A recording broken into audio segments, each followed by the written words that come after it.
On présentera dans cette vidéo un compteur modulo 8 à base de la bascule JK.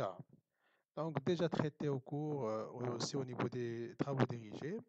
Donc les entrées des bascules JK doivent être mises à 1. Et voilà, dans ce sens-là, nous ne sommes pas voilà, le compteur n'est pas synchrone, donc il est asynchrone. Comme on voit ici, la sortie de la première bascule, c'est l'entrée de l'horloge de la deuxième bascule. Et la sortie aussi de la deuxième bascule, c'est l'entrée de la troisième, c'est l'entrée d'horloge de la troisième bascule.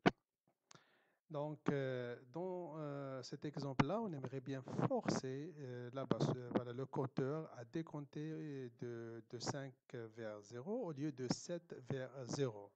Donc, à chaque fois qu'il arrive à 0, il va revenir à 7 et décompter 7, 6, ainsi de suite.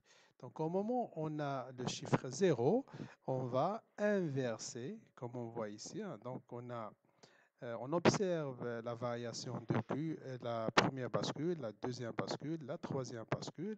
Et au moment où ces trois sorties sont mises à 0, donc on va l'inverser, on aura un 1. Et si on a un 1, on peut maintenant forcer chaque bascule à un état précis. On veut forcer la bascule à décompter de 5, c'est-à-dire 1, 0, 1.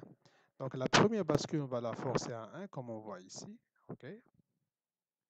La deuxième bascule, on va la forcer à 0, comme on voit ici. Et la troisième bascule, on va la forcer à 1, comme on voit ici. Donc ici, j'ai utilisé la bascule D simplement parce que si je dis directement la sortie de U5 du port est directement au forçage des bascules, ça ne fonctionne pas. Donc j'ai utilisé la bascule D pour faciliter la tâche. Donc voilà.